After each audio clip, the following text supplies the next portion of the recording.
अच्छा, तो यहाँ हमसे पूछा जा रहा है कि क्या मंदरजा ज़ेल ग्राफ में दिखाया हुआ यूनिट रेट यानी तब्दीली की शरह equation y is equals to 6.5x से कम है या ज़्यादा?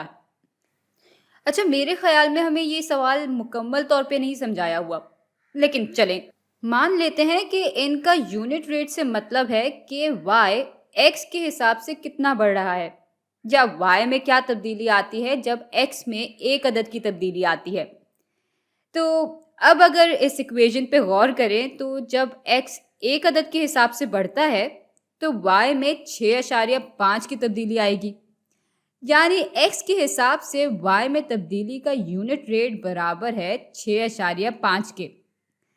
अच्छा, अब इस ग्राफ में जब x एक अदद के हिसाब से बढ़ता है तो y में 1, 2, 3 और ये आधा माना जाएगा।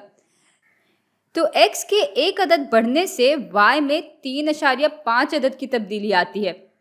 तो यहाँ x के हिसाब से y में तब्दीली का यूनिट रेट 3.5 के बराबर है।